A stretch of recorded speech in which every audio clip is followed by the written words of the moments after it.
আজকের ভিডিওতে concrete casting হওয়ার পর বা ঢালাই হওয়ার পর ফর্মওয়ার্কের যে দুটি মেন পার্ট, যেটা হলো শাটারিং এবং সপিট বা সেন্টারিং, সেটি কতদিন পরে খোলা উচিত সে বিষয়ে ডিটেলসে আজকের ভিডিওতে আলোচনা করব। তো সিভিল ইঞ্জিনিয়ারিংয়ে আইএস কোড 456/2000-এ 5টি থাম্ব রুলস দেওয়া আছে, যেটি পড়লে আপনারা খুব সহজে জানতে পারবেন যে কংক্রিট কাস্টিং হওয়ার পরে ফর্মওয়ার্কটি ঠিক কতদিন পরে খোলা উচিত। তো এখানে আমি প্রত্যেকটি পয়েন্ট এক এক করে আলোচনা করব। আশা করি আপনাদের বুঝতে কোনো সমস্যা হবে না। তো এখানে দেখুন দুটি কলাম ওয়াইজ চার্টটি তৈরি করা হয়েছে। প্রথম কলামে লেখা আছে টাইপ অফ ফর্মওয়ার্ক, মানে ফর্মওয়ার্কের ধরনগুলি কেমন সেটা আমাদের জানতে হবে। আর ডান সাইডে কলামে দেওয়া আছে minimum period before striking formwork, অর্থাৎ ফর্মওয়ার্কটি খোলার জন্য মিনিমাম কতদিন প্রয়োজন। তাহলে জেনে নেব একদম প্রথম পয়েন্টটি।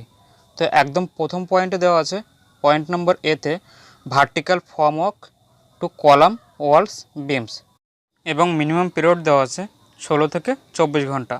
তো এই ছবিটাতে দেখুন কলামে রিটেনিং ওয়ালে এবং বিমে ভার্টিক্যাল ফেস ওয়াইজ যে ফর্মওয়ার্কটি করা আছে যেটাকে বলে শাটারিং। তো এটি কিন্তু আইএস কোড অনুযায়ী কংক্রিট কাস্টিং হওয়ার পরে মিনিমাম 16 থেকে 24 ঘন্টা পরে খোলা উচিত। তো এই ছিল প্রথম পয়েন্ট। এবার আসবো দ্বিতীয় পয়েন্টে। পয়েন্ট নাম্বার বিতে আছে সপিট ফর্মওয়ার্কস টু সিলাবস। তো ব্র্যাকেটে একটি কন্ডিশন দেওয়া আছে props to be refixed immediately after removal of formwork, এবং মিনিমাম পিরিয়ড দেওয়া আছে 3 days। তো এবার এই ছবিটাতে দেখুন স্ল্যাবের বটমে যে হরাইজন্টাল ফেস ওয়াইজ ফর্মওয়ার্কটি করা আছে সেটাকে বলা হয় সপিট অথবা সেন্টারিং। আর লাঠির মতো বা লোহার পাইপের মতো যেগুলি সপিট বা ফর্মওয়ার্ককে সাপোর্ট হিসেবে দিয়ে রেখেছে সেটাকে বলা হয় প্রপস। তাহলে পয়েন্ট বি অনুযায়ী স্ল্যাবের বটম পোর্শনে হরাইজন্টাল ফেস ওয়াইজ যে ফর্মওয়ার্কটি করা হয় যাকে বলে সপিট বা সেন্টারিং, সেটি কিন্তু স্ল্যাব ঢালাই হওয়ার পরে মিনিমাম 3 দিন পরে খোলা উচিত। এবং ব্র্যাকেটে যে কন্ডিশন দেওয়া ছিল props to be refixed immediately after removal of formwork, এটার মানে হলো স্ল্যাবের বটম পোর্শনে যে ফর্মওয়ার্কটি লাগানো হয় স্ল্যাব ঢালাই হওয়ার পরে যে মিনিমাম পিরিয়ডটি দেওয়া থাকে 3 দিন, 3 দিন পরে যদি খোলা হয় তাহলে ইমিডিয়েটলি আবার প্রপসগুলিকে লাগিয়ে দেওয়া উচিত, তার কারণ যাতে কোনো রকমের স্ল্যাবে বেন্ডিং না আসে। এবার আসবো পয়েন্ট নাম্বার সিতে সপিট ফর্মওয়ার্ক টু বিমস। এখানেও এই একই কন্ডিশন দেওয়া আছে props to be refixed immediately after removal of formwork, আর এখানে মিনিমাম পিরিয়ড দেওয়া আছে 7 days। তাহলে এই ছবিটাতে দেখুন বিমের বটম পোর্শনে প্লাই বা কাঠের পাটা বা স্টিলের মোল্ড যেটা ফর্মওয়ার্ক হিসেবে লাগানো হয় সেটাকে বলা হয় সপিট।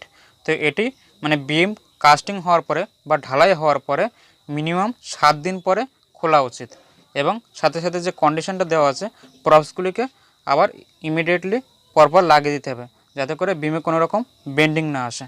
তাহলে আমরা এতক্ষণে পয়েন্ট নাম্বার এ বি সিতে আমরা জেনে নিলাম যে ফর্মওয়ার্কটি মিনিমাম কতদিন পরে খোলা উচিত। এবার পয়েন্ট নাম্বার ডি এবং ইতে আমরা জেনে নেব আইএস কোড অনুযায়ী প্রপসগুলি মিনিমাম কতদিন পরে খোলা উচিত।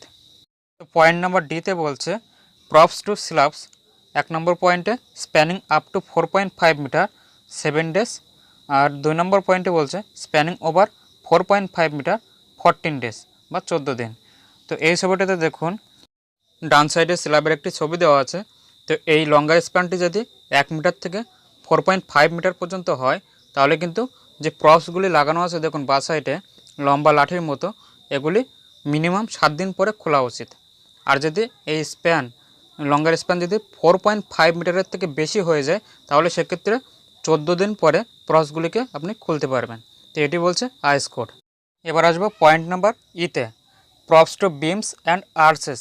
1 নম্বর পয়েন্টে বলছে spanning up to 6 metre, minimum period হলো 14 days, আর 2 নম্বর পয়েন্টে বলছে স্প্যানিং ওভার 6 মিটার, যেখানে মিনিমাম পিরিয়ড দেওয়া আছে 21 days।